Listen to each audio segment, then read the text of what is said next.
Oi, oi. Oi, oi, sim, sim. Boa noite, irmãos. Vamos ler a palavra do Senhor? Deixa eu botar esse bichinho pra cá. Livro do profeta Abacuque, capítulo 1. Abacuque.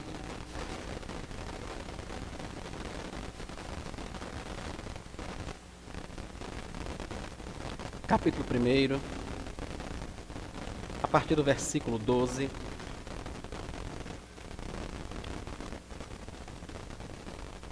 Diz assim o texto: Não és tu, desde a eternidade, ó Senhor, meu Deus, ó meu santo, não morreremos. O Senhor, para executar juízo, puseste aquele povo. Tu, ó rocha, o fundaste para servir de disciplina. Tu és tão puro de olhos que não podes contemplar, que não podes ver o mal e a opressão não podes contemplar. Porque, pois, toleras os que procedem perfidamente e te calas quando o perverso devora aquele que é mais justo do que ele. Porque fazes os homens como os peixes do mar, como os répteis, que não tem quem os governe. A todos levanta o inimigo com um anzol, pesca-os de arrastão e os ajunta na sua rede varredora. Por isso ele se alegra e se regozija. Por isso oferece sacrifício à sua rede e queima incenso à sua varredora, porque por elas enriqueceu a sua porção e tem gordura a sua comida. Acaso continuará, por isso, esvaziando a sua rede e matando sem piedade os povos? Senhor Jesus, nós louvamos o teu nome, te bendizemos, te adoramos e te glorificamos por estar nesse lugar mais uma vez. Queremos rogar ao Senhor que fale ao nosso coração pela tua palavra. Que o teu Espírito Santo ajude-nos, Senhor, a sermos por ela instruídos e edificados. O Senhor sabe o quanto é difícil compreender os teus propósitos em alguns momentos. Mas precisamos, Senhor, de ti. Somos dependentes e carentes do teu auxílio e da iluminação do teu Espírito Santo. Quero rogar ao Senhor que venha trazer entendimento não somente a mim, que estarei ministrando a tua palavra, mas a cada irmão aqui presente, Senhor, para a glória do teu nome. Abre o coração do teu povo, Deus, para que eles possam ouvir o Senhor falar, para que sejam edificados pelo Senhor, Pai querido, para que suas vidas sejam adornadas pela tua palavra. Nós te oramos então, Pai, no santo nome de Jesus. Amém.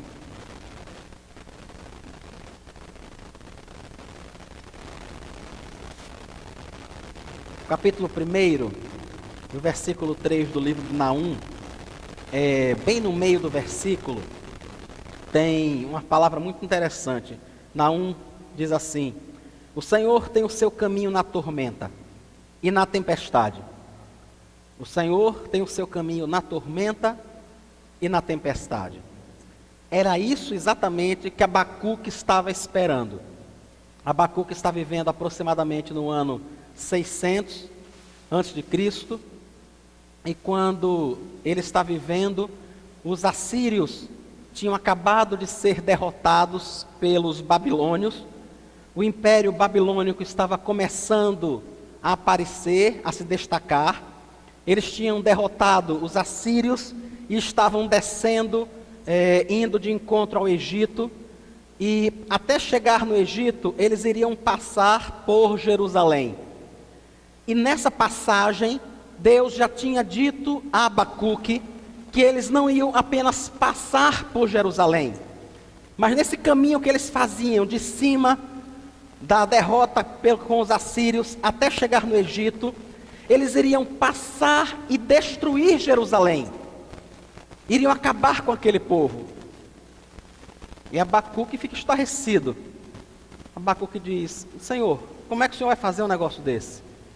Eu estou orando, pedindo ao Senhor que faça algo para que a injustiça acabe.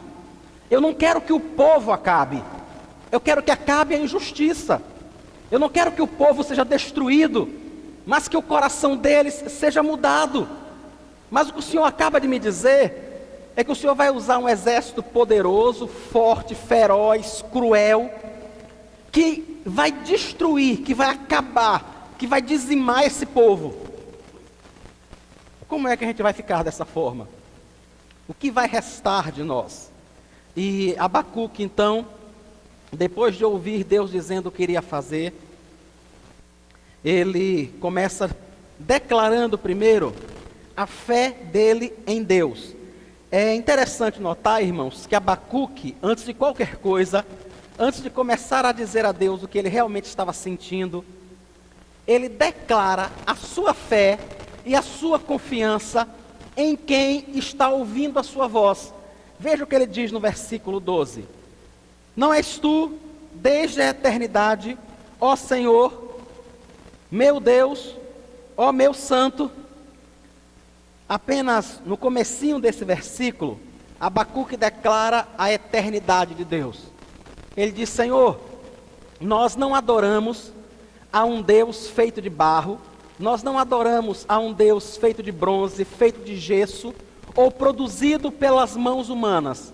Nós adoramos a um Senhor que é Deus desde toda a eternidade. Além de dizer e de declarar a eternidade de Deus, ele ainda declara que o Senhor é santo. É o que diz no meio do versículo. Não és tu desde a eternidade, ó Senhor meu Deus, ó meu santo. Ele declara a santidade do Senhor. Ele diz: eu sei que o Senhor é certo, que o Senhor é justo, que o Senhor é santo, que o Senhor é eterno. E no meio do caminho, ele ainda usa o nome pelo qual os israelitas se referiam ao Senhor. Na sua Bíblia, possivelmente, a palavra Senhor está em caixa alta, né? Está com aquelas letras maiúsculas. Quando a nossa Bíblia, essa versão Almeida Revista e Atualizada, traz o nome de Deus em caixa alta, ela é a tradução da palavra Yahvé. É aquela palavra através da qual Deus se revela a Moisés. Lá em Êxodo 3, lembra quando Moisés vê aquela sarça ardendo, pegando fogo e não se consumindo?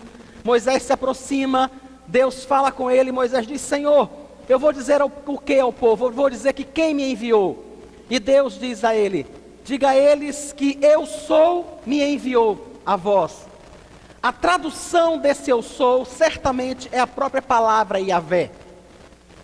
Nesse comecinho, Abacuque está dizendo, vejam, irmãos, em duas linhas, como contém muito daquilo que Abacuque cria.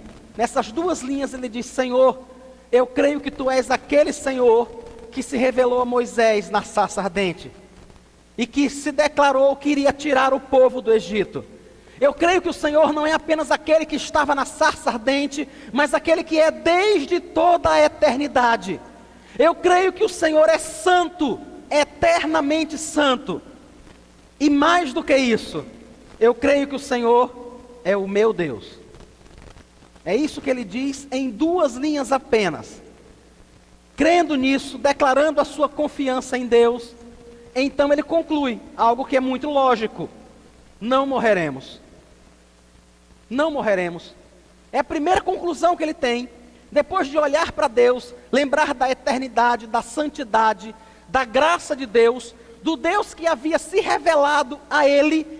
Porque quando ele vê, irmãos, quando ele se refere a Deus como Yahvé, ele está lembrando de um Deus pactual. Não sei se vocês lembram, mas quando Deus conversa com Moisés, ele diz: Moisés, eu ouvi o clamor do meu povo, eu vi o seu sofrimento, e eu desci para socorrê-lo. Deus não tinha interesse em dizimar o povo. Deus não tinha interesse em pôr fim ao povo da aliança. É isso que essa palavra Yahvé representa. Ela representa a aliança de Deus com o povo, porque foi assim que Deus se revela a Moisés. Moisés, eu sou o Deus de Abraão, eu sou o Deus de Isaque, eu sou o Deus de Jacó. Ou seja, eu sou um Deus de pactos, de aliança. E a aliança que eu fiz com Abraão, a aliança que eu fiz com Jacó, com Moisés, cada aliança dessa eu vou manter. É isso que Yahvé significa. Quando Deus faz um pacto com Abraão, era comum, irmãos. Era comum que o pacto naquela época fosse feito assim. Você pegava um animal, ou vários animais, um cordeiro às vezes, um pombo. Você partia o animal no meio e você colocava uma banda dele aqui e uma outra banda aqui. E é isso que Abraão faz. Abraão parte esses animais no meio, um pombo, um cordeiro, coloca as suas bandas, uma de cada lado. E aqueles que estão fazendo o pacto deveriam passar entre os animais. Quando eles faziam isso, eles estavam declarando um para o outro: se eu quebrar o pacto, se eu quebrar a aliança que eu estou fazendo com você, eu quero que aconteça comigo o que aconteceu com esses animais, pelo meio dos quais nós estamos passando agora. E Deus fez esse tipo de pacto com Abraão. Agora tem uma diferença, irmãos. Abraão não passou pelo meio dos animais, porque Deus sabia que Abraão não teria condições de cumprir o pacto que estava fazendo. Deus sabia que Abraão não tinha condições de ser fiel a Ele em todos os momentos de sua vida. Então é o próprio Deus que, diante daqueles animais partidos por Abraão, é o próprio Deus que passa como uma labareda de fogo entre aqueles animais, declarando: Abraão, eu não vou falhar, eu não vou errar. A aliança e o pacto que eu estou fazendo com você, a promessa que eu estou fazendo com você, que eu darei esta terra à sua descendência, eu vou cumprir. Eu vou cumprir. É muito interessante que anos mais tarde, quando Deus pede a Abraão que sacrifique o seu filho, e que Deus depois diz a ele que não precisava sacrificar, Deus jura pelo seu próprio nome. Pelo seu próprio nome. Ele não tinha algo mais por que jurar. E ele diz: Abraão, eu juro pelo meu próprio nome, que eu vou te abençoar, que eu vou fazer de você uma grande nação. Foi esse Deus que entrou em pacto, que entrou em aliança com Abraão, que se revela a Moisés como Deus Yahvé. E é esse Deus que Abacuque diz crer. Percebe, irmãos? Como é carregado de significado o começo desse versículo. Ele está dizendo: Senhor, Tu és santo, o Senhor não mente, o Senhor não falha, o Senhor não erra, o Senhor é o Deus de toda a eternidade, o Senhor sabe o que está fazendo, e o Senhor é um Deus que entrou em aliança com a gente. Qual é a conclusão lógica disso? Nós não vamos morrer. É o que ele diz no meio do versículo 12. Nós não vamos ser dizimados. Nós não vamos acabar como um povo, porque nós somos um povo da aliança. E o Deus que prometeu a Abraão que este povo iria permanecer, não mente, não volta atrás, não desiste. O que é então que Abacuque conclui? É o restante do versículo 12. O Senhor, para executar juízo, puseste aquele povo. Ó Senhor, para executar juízo, puseste aquele povo. Tu, ó rocha, o fundastes para servir de disciplina. Abacuque disse: o Senhor é um Deus de pacto que não vai dizimar o seu povo. E o Senhor está dizendo que tem um povo, um exército cruel, mau, que vai vir sobre nós. Certamente ele não vai nos dizimar, mas nós seremos disciplinados por esse povo. É a conclusão lógica que Abacuque chega. Ele diz: nós seremos disciplinados. E ele faz uma referência aqui à fala de Moisés. Quando Moisés se refere ao Senhor, que não há outra rocha, senão o Senhor nosso Deus, que é a verdadeira e única rocha. E Abacuque diz: ó Senhor, para executar juízo, o Senhor pôs aquele povo. Tu é a rocha. E o Senhor fundou esse povo para servir de disciplina sobre a nossa vida. A vida de um povo que tem se afastado do pacto, que tem se afastado da aliança, que tem esquecido da fé que prometeu ao Senhor.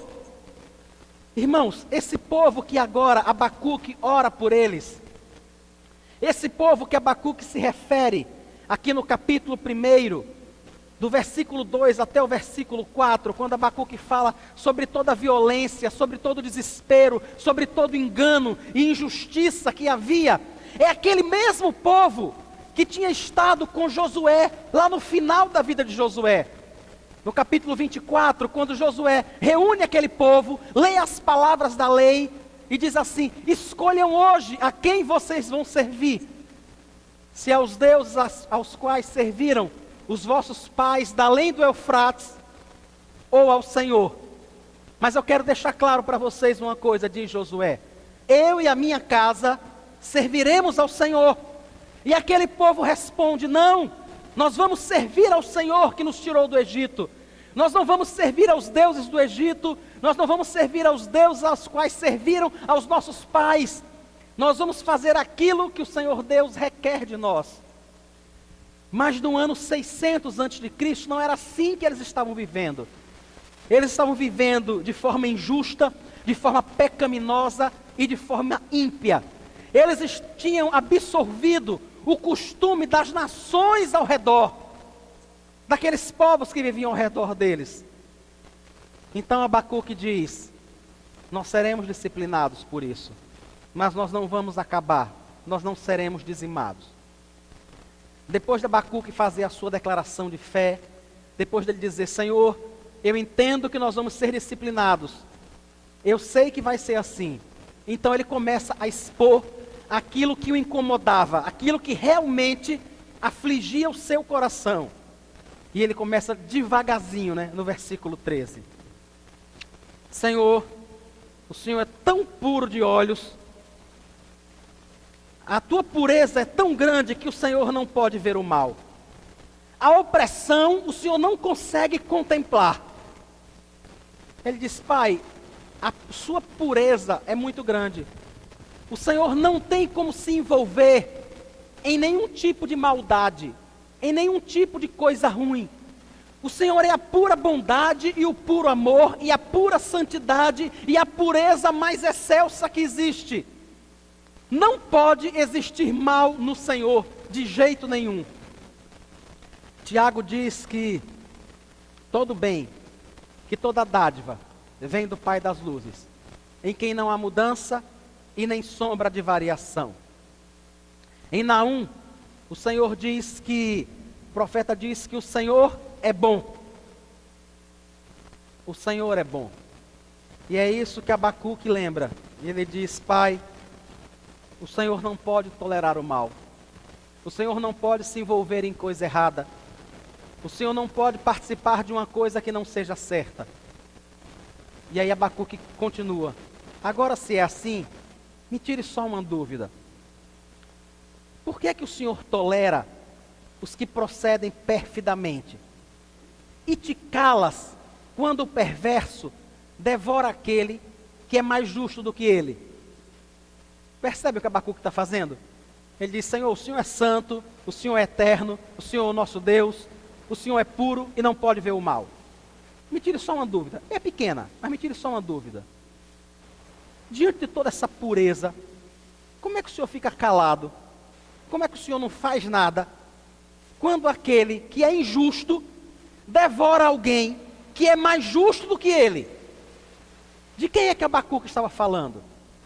Possivelmente, ele estava fazendo um comparativo entre o povo da aliança, entre os judeus e os caldeus.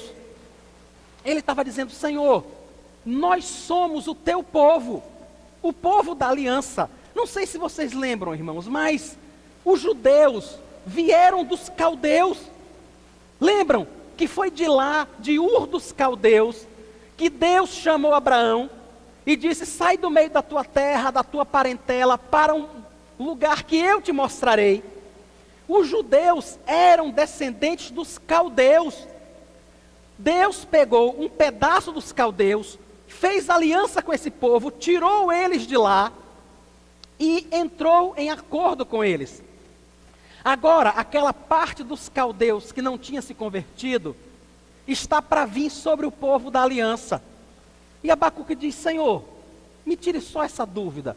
O Senhor nos separou do meio deles através de Abraão, e agora, eles que são injustos, mais injustos do que a gente. Nós somos injustos, é verdade.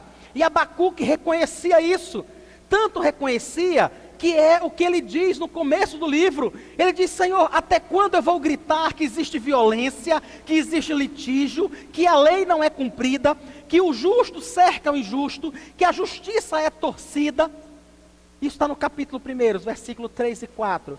Ele sabia que eles eram injustos, mas ele dizia: os caldeus são piores, eles são muito mais injustos do que nós.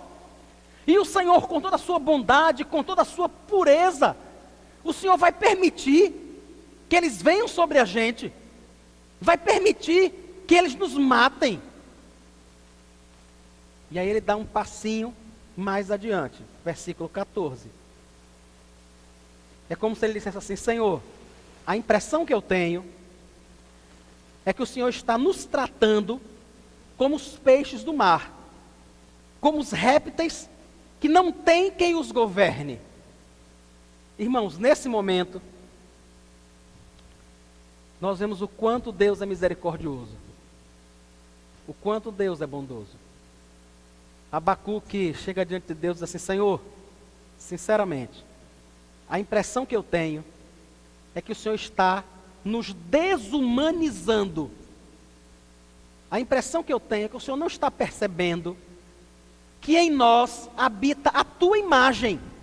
Lembram, irmãos, como é que Deus cria toda a criação e como é que Deus faz o homem? Um ser especial, um ser diferente. Vocês sabiam que nem os anjos foram formados da forma que o homem foi? Deus cria os anjos, Deus cria o universo, Deus cria as plantas, os répteis, os peixes do mar. Até que no 6º dia da criação ele diz: eu vou criar o homem. Eu vou criar o homem. E ele não diz apenas uma palavra, como ele tinha feito com a luz. Que ele diz: haja luz e houve luz. E ele diz: haja enxame de peixes no mar e os enxames de peixes surgem. Não é assim. O texto bíblico conta como se o próprio Deus descesse, pegasse o barro e começasse a modelar. E começasse a trabalhar o barro. E depois de ter feito o homem, Deus sopra o seu próprio espírito no homem e faz dele alma vivente. Havia uma diferença muito grande entre os peixes do mar, entre os répteis e a coroa da criação. Deus não soprou o seu espírito em animal nenhum. Abacuque sabia disso. E Deus sabia disso. Então Abacuque chega e diz assim: Senhor, eu tenho a impressão que o Senhor está esquecido do que aconteceu no começo. Parece que o Senhor não está assim percebendo, sabe? Que nós não somos como os peixes. Nós não somos como um peixe, como um réptil, como um lagarto qualquer. Em nós está o teu espírito. O Senhor está nos tratando assim? É isso que o Senhor está fazendo? Aí ele continua, versículo 15. A todos levanta o inimigo.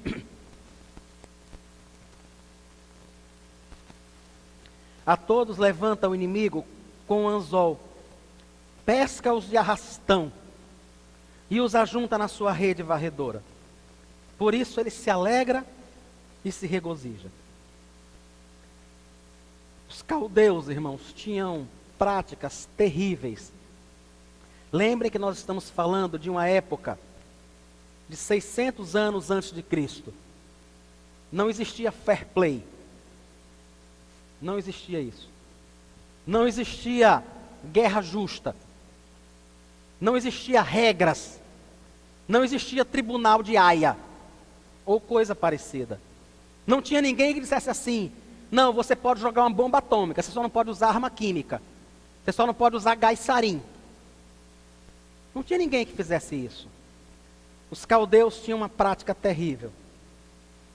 Como eles pegavam muita e muita e muita gente, e daria trabalho para controlar, inúmeras vezes, eles furavam o lábio inferior da pessoa com um anzol, amarravam uma linha, uma corda, que amarrava no outro, que amarrava no outro e que amarrava no outro.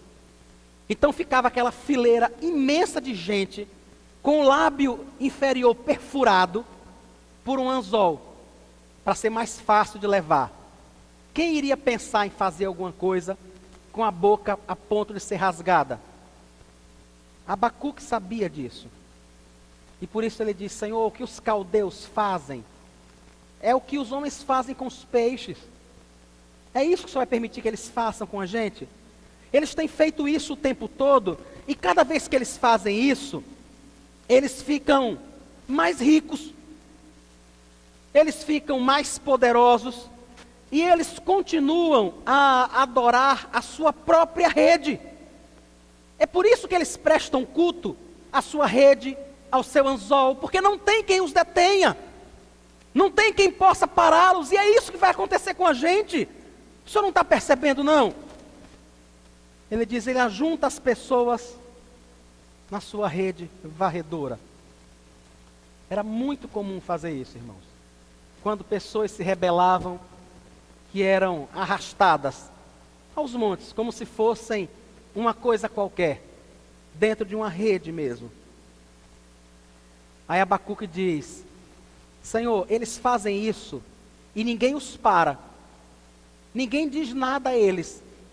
Aí Abacuque conclui, é por isso que eles oferecem, então no versículo 16, é por isso que eles oferecem sacrifício à sua rede, e queima incenso à sua varredora. Ele diz, Senhor, sabe por que eles adoram a rede deles? Porque a rede deles é que tem dado vitória a eles. Porque o anzol que eles usam é que tem dado vitória a eles. Como não? Se cada vez que eles invadem uma terra, eles perfuram os lábios das pessoas, saem arrastando essas pessoas para a sua terra, e sempre deu certo. O que é que eles fazem? Eles adoram. Eles simplesmente adoram a sua rede. O capítulo 1 de Abacuque, no versículo 11, diz que para os caldeus, o poder é o seu Deus. E é isso que Abacuque está repetindo aqui. Ele está dizendo, Senhor, não tem ninguém que pare essas pessoas. Por isso é que eles são idólatras como são. Por isso é que eles continuam sem se voltar para o Senhor. E ele diz no versículo 16 ainda, porque pela sua rede, por elas, eles enriquecem a sua porção e tem gordura a sua comida. Não é só hoje que a gordura é o que tem de melhor na comida, que é a carne mais mole, que absorve mais o tempero e o sal, e por isso pega muito mais sabor do que a própria carne, E Abacuque faz uma referência a isso. Ele diz, olha, eles têm sempre carnes gordas, eles têm sempre o melhor para comer, porque eles tomam das pessoas, e eles usam o seu poder e a sua força para fazer isso. Por isso eles adoram a sua força, por isso eles pensam que eles mesmos são o seu Deus. E Abacuque conclui a oração dele ao Senhor, a conversa dele a Deus. No versículo 17. Acaso continuará por isso, esvaziando a sua rede e matando sem piedade os povos? É isso que que Abacuque pergunta a Deus. Senhor, me tire só essa dúvida agora no final. Vai continuar assim? Ninguém nunca vai pará-los? Ninguém nunca vai fazer nada? Eles destruíram o poderoso exército assírio, vão passar por Jerusalém, vão acabar com Jerusalém, vão seguir para o Egito, vão acabar com o Egito também. Vai ser assim até quando? Até quando é que vai ser assim? É a pergunta de Abacuque ao Senhor. Na semana que vem, nós vamos ver o que Deus responde a Abacuque. Mas eu queria, então, conversar com vocês um pouco sobre os questionamentos de Abacuque, sobre aquilo que ele apresenta a Deus, sobre aquilo que estava incomodando Abacuque e que inúmeras vezes nos incomoda também. Algumas vezes as pessoas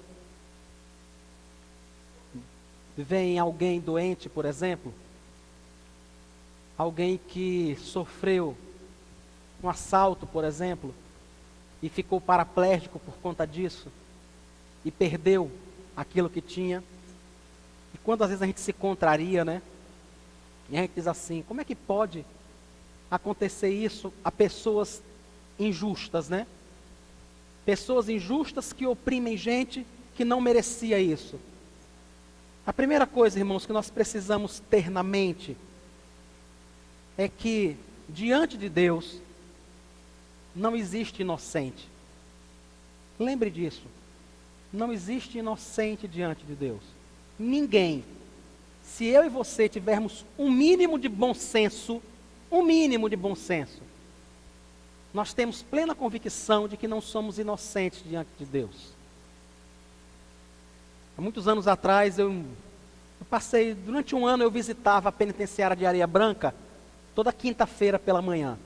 A gente chegava lá por volta de umas 9 horas e ficava até umas 11, 11h30, fazia culto, conversava com alguns irmãos que tinham se convertido ali na penitenciária. E eu conversei com um moço ali que ele ficava aplicando aquele golpe do cartão, né? Ele era um cara muito elegante, ele botava um terno, se arrumava, muito, muito bonito ele, por sinal. Ia para a fila de algum caixa eletrônico desse, ali na Praça José de Faro, na Travessa José de Faro, né? Ali naquela Praça General Valadão, ou em algum outro lugar desse, onde tem um banco 24 horas. Ele ficava na fila, esperando aparecer alguém mais idoso, ou alguém sem muita habilidade para mexer, e ele se oferecia para ajudar, e trocava o cartão daquela pessoa. Ele andava com uma pasta cheia de cartão, de tudo que é banco que você puder imaginar, e ele ajudava a pessoa, dava um outro cartão a ela, e depois esvaziava a conta dela. Tomava empréstimo no nome daquela pessoa, e ele me contou que não conhecia Aracaju, veio a Aracaju pela primeira vez. E no primeiro dia que ele estava na fila de um caixa eletrônico do Bradesco, lá no centro, ele estava aqui na fila esperando a próxima vítima, a polícia veio e pegou ele. E ele disse que ficou surpreso, sem saber o que estava acontecendo, e uma senhora que estava na fila, olhou para os policiais e disse, é ele mesmo. E aquela senhora disse que tinha sido roubada por ele na semana passada. E ele disse, eu estava no Rio de Janeiro na semana passada. Foi ele. E ela insistiu que foi ele. E ele foi preso, julgado e condenado. E estava cumprindo pena na cadeia, em Areia Branca. E ele me dizia, eu roubei pelo Brasil todo. E fui preso por um crime que não cometi. Ele disse, eu não acredito. Passei a vida toda roubando gente pelo Brasil todo e fui preso em Aracaju na primeira vez que vim e não tinha roubado ninguém ainda. E ele disse que percebia que ele não tinha cometido aquele crime, mas tinha cometido diversos outros, muitos outros. Não há inocentes, irmãos. Nenhum de nós é. Nós conhecemos o quanto nós falhamos e o quanto nós erramos. Então, quando essas coisas ruins acontecerem com você, quando você tiver a impressão de que o injusto está tomando de você algo que é seu por direito, que você merece, lembre disso. Primeiro, você não é inocente. Eu não sou inocente. Depois lembre de uma coisa, irmãos. Todas as coisas pertencem a Deus. Todas elas. Toda e qualquer coisa. O seu carro pertence ao Senhor. A sua saúde pertence ao Senhor. O seu filho, a sua esposa, o seu esposo, o seu sono, o seu dinheiro, a sua roupa, a sua sanidade mental e qualquer outra coisa que você puder imaginar pertence a Deus. Qualquer coisa. É Deus quem dá e é Deus quem toma. No momento que Ele quiser e da forma que Ele quiser. Não tem quem possa dizer a Ele o que Ele deve fazer. Nenhum de nós pode chegar para Ele e dizer assim, o Senhor está fazendo o quê? O que que o senhor está fazendo? O senhor não imagina, não? Era mais ou menos o que Abacuque estava tentando fazer. Mas percebam que antes de Abacuque fazer isso, ele diz: Senhor, há muita dúvida no meu coração. Há muita dúvida. Eu não sei como é que o Senhor pode usar o injusto para vir sobre nós. Eu não sei como é que o Senhor pode usar os caldeus para nos punir. Mas no fundo do coração do Abacuque, ele sabia: o Senhor é santo. O Senhor está certo. O Senhor não erra nunca. E de jeito nenhum. Então entenda, irmãos, em tudo aquilo que acontece na sua vida, de bom e de ruim, aí está a mão de Deus. Você não está em nenhum momento como os peixes. Deus não está te tratando como um réptil. Até porque, uma coisa que Abacuque não estava percebendo, é que Deus não disciplina um réptil. Deus não disciplina um peixe. Deus disciplina filhos. Lembram que no versículo 12, ele diz que foi para a disciplina que o Senhor levantou aquele povo. Como é que agora, ele diz, o Senhor está nos desumanizando? Como é que agora o Senhor está nos tratando como os peixes? No fundo ele sabia que não era assim. Deus jamais disciplinou um peixe qualquer, um réptil qualquer, um animal que seja. Mas Ele disciplina os seus filhos. E Ele faz isso por cuidado. E Ele faz isso por amor. E Ele faz isso para preservar. Mas uma questão que chama muita atenção aqui é: tudo bem, o Senhor disciplina os seus filhos. Mas como é que o Senhor pode usar pessoas más e gente má para fazer isso? A pergunta de Abacuque é mais ou menos assim: Senhor, é como se o Senhor tivesse o quê? Um trabalho sujo. Como se o Senhor tivesse um trabalho sujo, alguma coisa ruim, alguma coisa difícil de fazer, alguma coisa complicada. E aí o Senhor usa o injusto para fazer? É isso que o Senhor está fazendo? Não, não é, irmãos.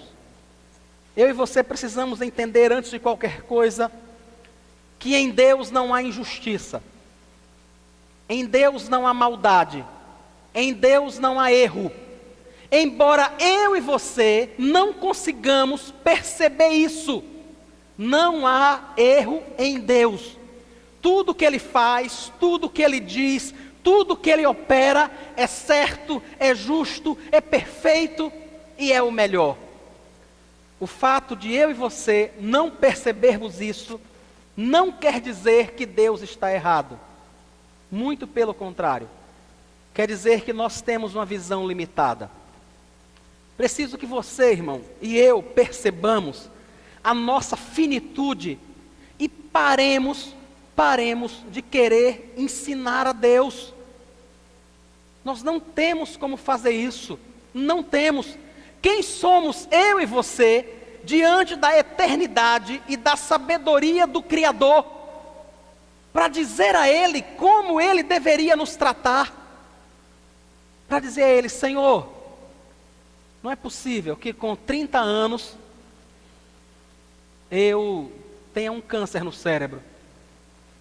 Não é possível que no auge da minha vida eu perca tudo que eu tenha. Não é possível. Conheci um irmão chamado Luiz Matos de França. Ele passou a vida toda estudando. E perto de 40 anos, ele tinha terminado o seu PhD em teologia nos Estados Unidos, estava voltando para ser o diretor do centro de pós-graduação em teologia lá no Mackenzie. E dando aula um dia, ele sente uma dor de cabeça e descobriu que estava com um câncer no cérebro. Foi a última aula que o irmão Luiz deu. A última. Ele saiu da sala de aula para o hospital para tentar ver o que era aquela dor de cabeça. Foi internado, tratado, morreu e foi sepultado. Nunca mais voltou. E é claro que todos nós ficamos pensando, como é que Deus permite que um rapaz com 40 anos, no momento em que ele está voltando para o Brasil, para poder contribuir com a igreja, o Senhor o chama. E na nossa concepção a gente pensa, isso é um desperdício. Isso simplesmente é um desperdício. Mas irmãos, isso só demonstra o quanto nós somos pequenos para pensar. Você acha que o Luiz trocaria estar ao lado de Cristo por dar aula para quem quer que seja? Me diga, você acha que ele trocaria os dias de conversa com Abraão, com Isaac, com Jacó, com Abacuque? Você acha que ele trocaria os dias de conversa com esses irmãos para estar dando aula no mestrado? Me tira essa dúvida aí. Você acha que ele mesmo achou em vão tudo que ele aprendeu do Senhor? Os anos que ele passou fazendo a graduação, o mestrado, o doutorado, os estudos para o PhD. Você acha que ele achou isso um desperdício? É óbvio que não. Depois de aprender tudo que ele podia, irmãos, na palavra escrita, depois de passar 12, 13, 14 anos lendo sobre homens e mulheres de Deus, depois de aprender tudo que ele podia sobre Deus, ele tinha terminado, e o Senhor diz: Luiz, agora é o momento de você ver face a face aquilo que você só via nos livros. Você acha que isso é desperdício? Me diga aí. Nunca, irmãos, nunca, de jeito nenhum. Só na nossa mente pequena, sabe? Que fica pensando, rapaz, depois de tanto investimento, ele agora vai para o céu. Irmãos, depois de aprender tanto sobre o Senhor, depois de conhecer a Deus e aprender a amá-lo, e aprender sobre os seus feitos maravilhosos, ele agora está diante do Senhor, conversando com o próprio Cristo. É isso que nos falta nesse momento, sabe? Perceber que o propósito de Deus é infinitamente maior do que eu e você podemos perceber.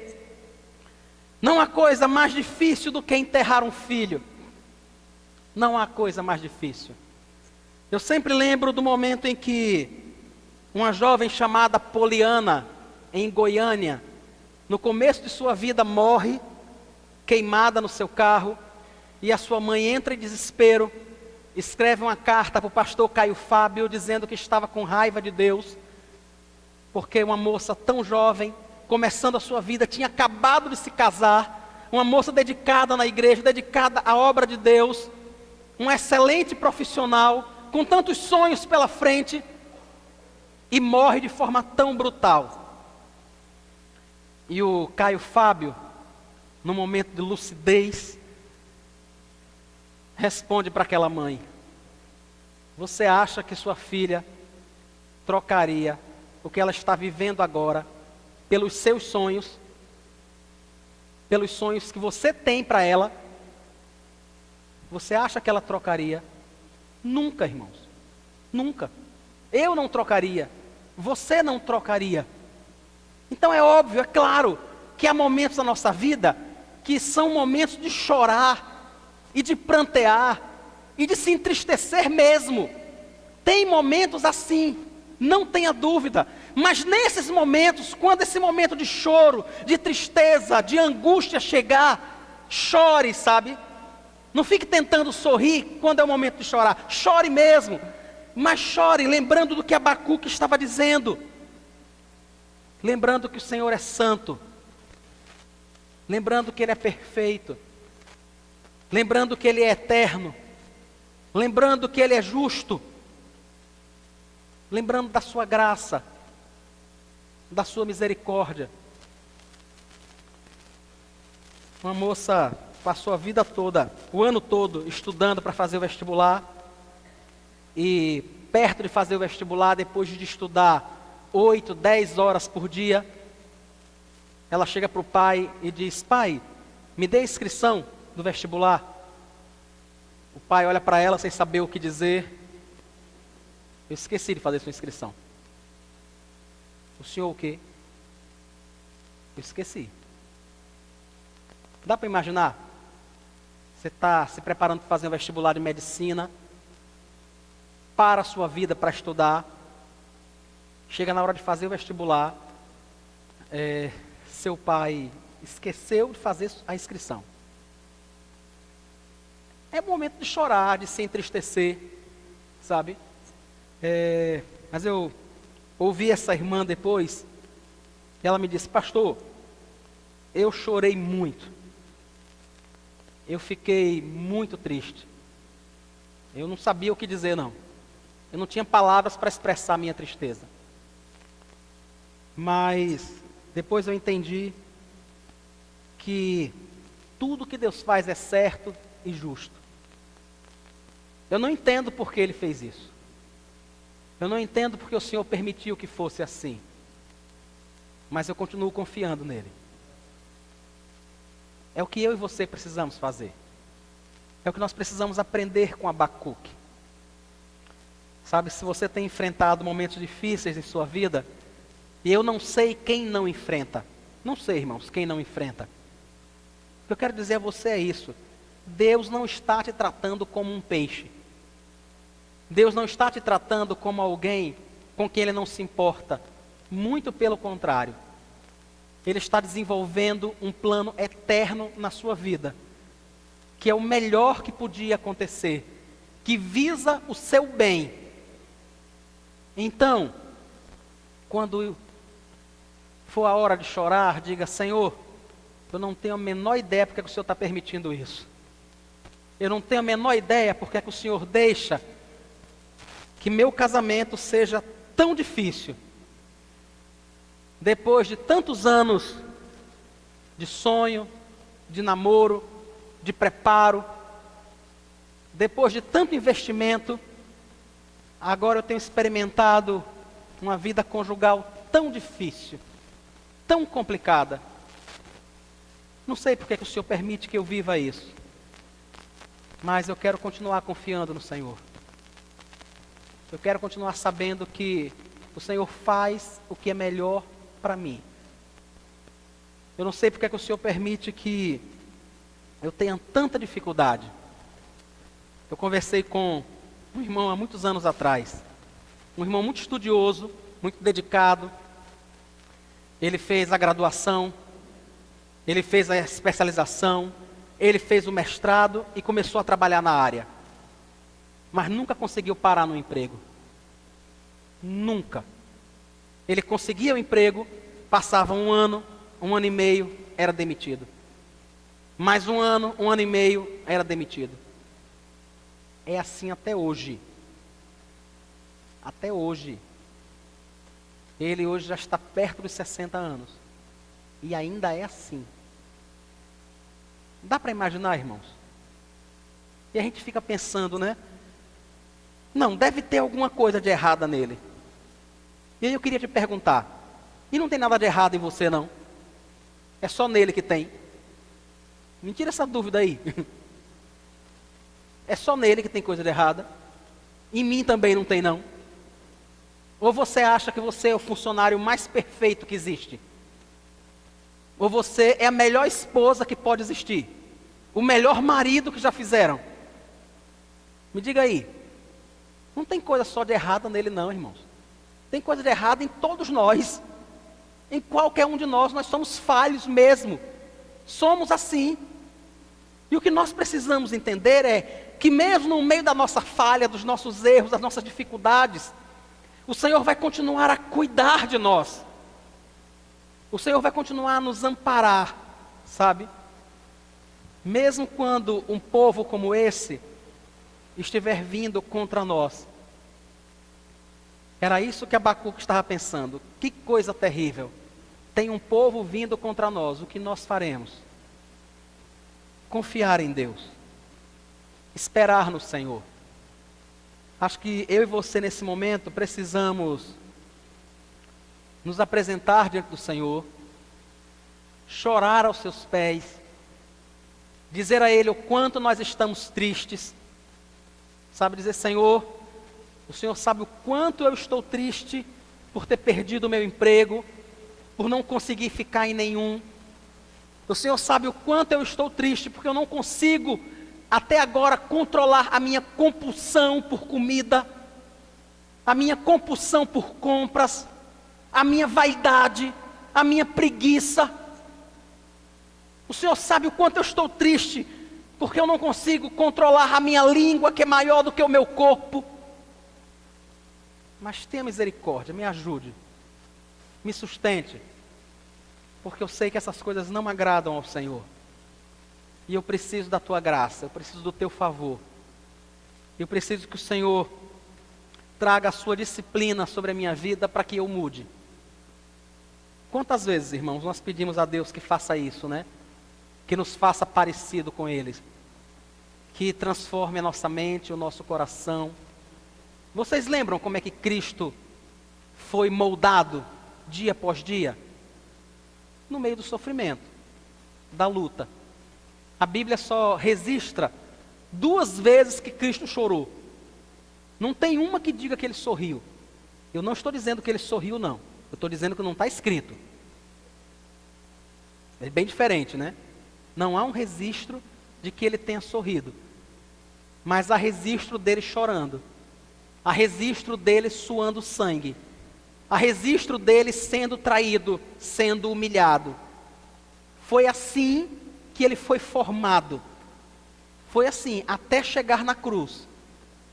Então, quando eu e você oramos ao Senhor, para que sejamos parecidos com Ele, é assim que Ele faz com a gente também. É assim que Jesus encurta o tamanho da nossa língua. É assim que Jesus nos mostra que não devemos colocar coisas más diante dos nossos olhos. É assim que Jesus nos mostra que nós não precisamos expor o nosso corpo para sermos valorizados. É assim que Jesus nos mostra que se nós queremos um trabalho, nós não queremos apenas dinheiro, nós queremos trabalhar também. Porque quantas pessoas querem apenas um emprego? Não querem trabalhar, não. Ela só quer o salário, ela não quer o serviço.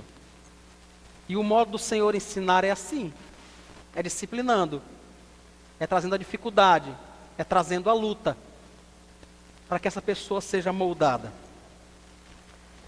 Que o Senhor te ampare, sabe?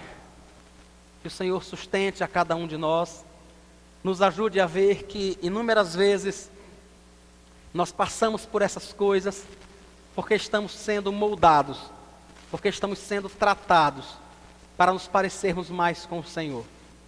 E que apesar de nós termos a impressão de que vamos morrer, não vamos. Nós não vamos morrer por causa do tratamento do Senhor. Pelo contrário, nós vamos viver e vamos ser muito mais parecidos com Ele. Que o Senhor te abençoe. Vamos orar, irmãos. Senhor Jesus, muito obrigado, Deus, pela Tua palavra. Obrigado pela Tua disciplina e pelo ensino. Muito obrigado. Queremos rogar ao Senhor que por Tua graça e misericórdia nos fortaleça enquanto somos disciplinados pelo Senhor. Enquanto somos tratados, uma vez que somos povo da aliança, uma vez que o Senhor entrou em aliança e fez um pacto conosco, e não voltará atrás. O Senhor prometeu que formaria Cristo em nós, e está fazendo isso dia após dia. Então eu quero te pedir, Senhor, que nos conceda a graça, enquanto Cristo é formado em nós, porque nós somos pecadores, nós somos fracos, nós somos falhos, o nosso coração é tão inclinado àquilo que não agrada ao Senhor, e até que o nosso coração entenda e aprenda a amar aquilo que o Senhor ama, nós ainda vamos sofrer muito, nós ainda vamos chorar muito, para aprendermos a valorizar aquilo que o Senhor valoriza, para deixarmos de sermos materialistas, a deixarmos de ser amantes do dinheiro, da saúde, da beleza, para deixar de sermos adoradores da nossa cama, do divertimento. Oh Deus, tem misericórdia, nos sustenta enquanto somos transformados, Senhor, e não desiste de nós, Pai, mesmo quando reclamamos, mesmo quando gritamos, mesmo quando temos a impressão de que o Senhor está sendo injusto com a gente, mas no fundo do nosso coração, nós sabemos que o Senhor está nos tratando como filhos, e por isso nós te pedimos, não desista de nós, Pai, no nome de Jesus, mesmo no meio da maior aflição, ajuda-nos a perceber o teu cuidado e a tua graça sobre a nossa vida. Queremos nessa hora pedir perdão ao Senhor, porque muitas vezes não temos entendido isso, Pai. Muitas vezes nós temos praguejado, reclamado. Quantas vezes, Pai, nós temos sido murmuradores, porque não entendemos o teu cuidado sobre nós. Tenha misericórdia, Pai, de nós. Nos perdoa pela nossa murmuração, nos perdoa pela nossa rebeldia, no nome de Jesus, nos perdoa, e continua a nos transformar, Pai, para o louvor do teu nome. Nós queremos dizer ao Senhor que, mesmo murmurando, no fundo do nosso coração, o nosso clamor é que a tua obra seja completada, porque muito mais do que ganhar dinheiro, nós queremos a tua graça sobre a nossa vida, muito mais do que saúde, nós queremos ser parecidos com o Senhor, Pai, muito mais do que um casamento feliz, nós queremos glorificar ao Senhor no nosso casamento, muito mais do que o emprego dos sonhos, nós queremos viver para o Senhor, nós queremos que as pessoas vejam em nós a tua glória, queremos ser parecidos contigo. Então é verdade, Pai, nós somos murmuradores e reclamões, mas nós amamos ao Senhor, e queremos viver para o Senhor, até o dia que poderemos te encontrar, até o dia em que na glória, Pai, a nossa visão será completamente mudada, as escamas vão cair dos nossos olhos, nós vamos poder olhar para trás, e ver que nós não perdemos um filho, na realidade, nós ganhamos um filho que está diante do Senhor. Naquele dia nós vamos poder perceber, Pai, que não foi o câncer que levou a nossa mãe, mas que foi o Senhor quem a chamou para uma audiência diante do seu trono. Mas por enquanto nós não conseguimos ver isso, Deus.